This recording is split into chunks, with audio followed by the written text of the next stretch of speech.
अल्हम्दुलिल्लाह रब्बिल आलमीन वस्सलातु वस्सलामु अला सय्यिदिल मुरसलीन नबीना मुहम्मद व अला आलिहि व सहबिहि अजमईन।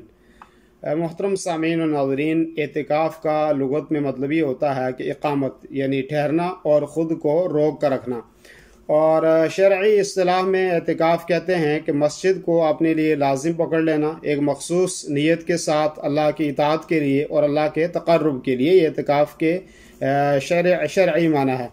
एतिकाफ़ का हुक्म क्या है? एतिकाफ़ सुन्नत मुअक्कदा है। इब्न मुनज़िर रहमुल्लाह फरमाते हैं कि अहले इल्म का इस बात के ऊपर इत्तिफ़ाक़ है कि एतिकाफ़ सुन्नत है, ना कि फ़र्ज़। और इसकी मशरूइयत क्या है, क्या शरीयत में इसके बारे में कोई हुक्म नाज़िल हुआ है? सबसे पहले अल्लाह रब्बुल आलमीन ने कुरान मुक़द्दस में सूरह बक़रा के अंदर फरमाया, वला तुबाशिरूहुन्ना व अंतुम आकिफून फिल मसाजिद, कि आप औरतों से मुबाशरत ना करो इस हाल में कि आप जो है वो मस्जिदों में एतिकाफ़ में हों। तो यहाँ कुरान करीम में इस आयत से एतिकाफ़ का सबूत मिलता है।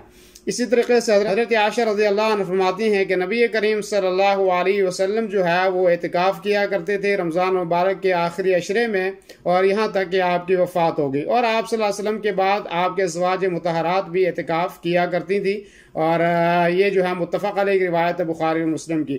इमाम ज़ुहरी रहमतुल्लाह फरमाते हैं कि मुझे ताज्जुब है लोगों के ऊपर कि एतिकाफ़ की इतनी बड़ी फजीलत है कि नबी करीम सल्लल्लाहु अलैहि वसल्लम जब मदीना मुनव्वरा तशरीफ़ लाए तो आपने कभी भी एतिकाफ़ नहीं छोड़ा है। आप हमेशा जो है एतिकाफ़ किया करते थे।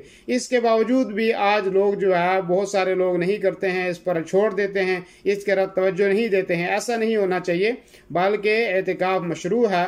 नबी करीम सल्लल्लाहु अलैहि वसल्लम जो है वो हमेशा किया करते थे, और उसके बाद आपके अज़वाज मुतहरात जो हैं इस फरीज़े को अंजाम देती थी। तो जिस आदमी को अल्लाह तबारक व तआला ने फ़ुर्सत दी हो, जिसके पास वक्त है, तो वो कोशिश करे कि वो मस्जिद में जाए और एतिकाफ़ करे रमज़ान के आखिरी अशरे में, अल्लाह से जो है दुआएं करे, ज़िक्र व अज़कार करे। दीनी रहनुमाई के लिए हमारे चैनल को सब्सक्राइब कर दीजिए और घंटी के निशान को दबा दीजिए ताकि आपको मज़ीद कीमती वीडियोज़ मिलते रहें। जज़ाकल्लाहु खैर।